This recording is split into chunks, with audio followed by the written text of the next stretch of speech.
You might find yourself looking at a transaction that you wish you could reverse. Now, I'm not talking about voiding. QuickBooks allows you to void many transactions. We're talking about reversing. Like this transaction is from 2021. I don't want to change prior periods, but I want to reverse the action of this transaction and maybe apply the payment later on. But I don't want to go out there and when I reverse the transaction, have to enter every single item and description and dollar amount and quantity and class, all that stuff. So essentially what we did is we added here in RightTool, let's go to RightTool settings. We're going to go to Experiments Pro, and this is a new experimental feature that we have, which is called Reversing Transaction Option. So we're going to turn that on, click on Save and Refresh, go back into the invoice, and then we're going to click on the More button. And in the More button, we're going to see Copy to Credit, Copy to Refund. So the proper reversal for an invoice is copy to credit or a credit memo, but there's the option to also create the refund receipt if you want to, but the refund receipt would be the opposite or the reversing transaction to a sales receipt. So in this particular case, we're looking at an invoice and we want to see a credit memo that looks identical. So I'm going to click on copy to credit, and essentially we're going to see the exact same transaction with all the items, all the descriptions, all the quantities, all the classes set up in a credit memo for me. So now this one I can put today's date or some date in the current period, click on Save and Close or Save and New, and essentially created the reversal transaction. If I go back to my invoice,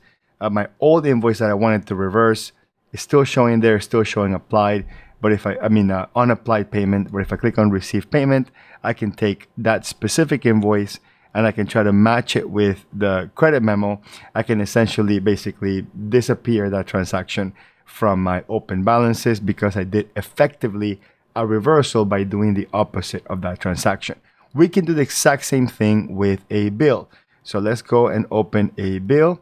So we have this really long bill here in front of us, has a whole bunch of items in the item details, classes, locations, customer project. Again, let's say that this is for April and I've already closed April and I want to do it in August. I want to reverse this transaction. Again, there's no standard reversing mechanism. So I'm going to click in More, and then I'm going to click on Copy to Credit, which in this case, it means vendor credit.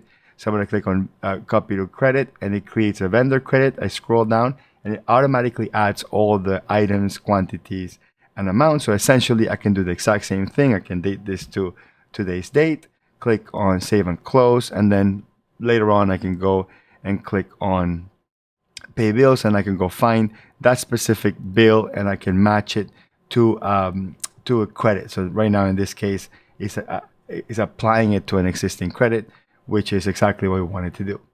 I want to add one more thing. Let me X out of that. Together with the transaction reversal, we also added the ability to void a bill or void a deposit. Now, as you may know already, QuickBooks doesn't really have a standard mechanism for voiding a bill. As a matter of fact, if you click on More, notice that the void option is not here anywhere in black.